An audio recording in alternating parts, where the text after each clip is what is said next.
Board exam में time management को लेकर बहुत सारे स्टूडेंट्स के डाउट्स रहते हैं कि टाइम मैनेजमेंट कैसे करेंगे, प्रेशर होता है, क्वेश्चन भी बनाना है, टाइम भी खत्म हो रहा है।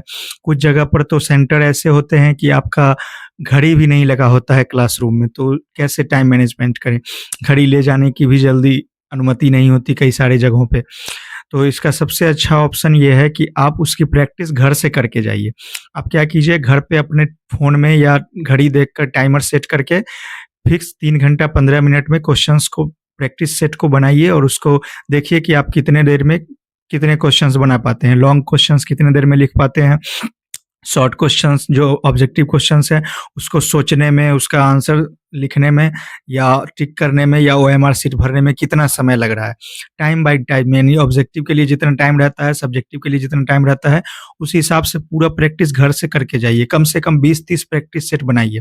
प्रैक्टिस सेट आपको बुक स्टोर पर मिल जाएगा, मैं बार-बार इसकी चर्चा कर रहा हूँ। नहीं मिल रहा है, किसी न किसी वेबसाइट पे मिल जाएगा। आपको प्रीवियस पेपर बना लीजिए अगर आपको प्रैक्टिस सेट नहीं मिल रहा है, तो सबसे बेस्ट ऑप्शन है। प्रीवियस पेपर तो आपको वैसे भी बनाना है, बिना प्रैक्टिस के लिए भी बनाना है। ज़रूरी नहीं है कि प्रैक्टिस सेट टाइमर सेट करके ही प्रीवियस पेपर को बनाना है, प्रीवियस पेपर को पहले से भी बनाना है क्योंकि वो मेन बेस है आपके एग्ज़ाम का। अगर आप प्रीवियस पेपर अच्छे से करके नहीं जाएँगे तो एग्ज़ाम में बहुत सारे क्वेश्चन्स छूट जाएँगे। क्योंकि बिहार बोर्ड में ज़्यादा से ज़्यादा क्वेश्चन रिपिटेटिव होते हैं, चाहे वो ऑब्जेक्टिव हो या सब्जेक्टिव हो। आप गौर करेंगे तो क्वेश्चन्स बहुत ज़्यादा रिपीट होते हैं।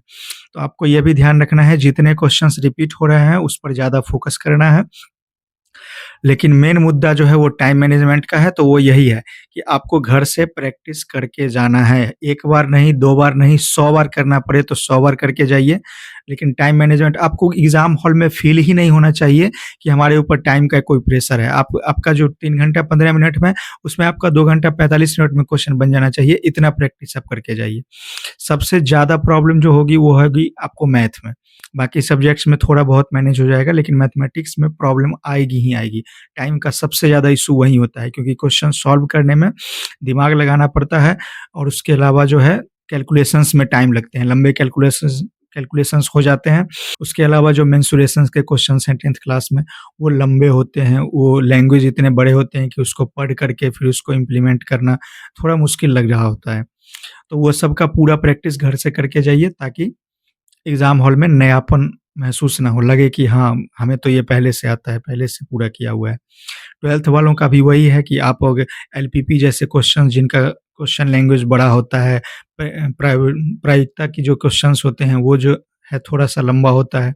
तो उन सब चीज़ों पर फ़ोकस करेंगे, तो आपका एग्ज़ाम में प्रैक्टिस किया हुआ रहेगा, तो आपको वहाँ डर नहीं लगेगा। उसके अलावा कोशिश करना है कि एक सिंपल सी घड़ी अगर ले जाने दें एग्ज़ाम हॉल में तो आप लेकर जाएँ ताकि आपके पास टाइम ऑप्शन रहेगा, तो आप रूम में घड़ी लगी हुई है कि नहीं इस पर आप डिपेंडेंट नहीं रहेंगे। तो उम्मीद है आपको ये वीडियो पसंद आई होगी और अगर आपको किसी और कोई और डाउट रह गया है, तो आप वो डाउट कमेंट में बताइए कि मैं उसको क्लियर करने की कोशिश करूँगा और मैं किस टॉपिक पर वीडियो बनाऊँ, आपको क्या और जानना है, वो कमेंट में बताइए।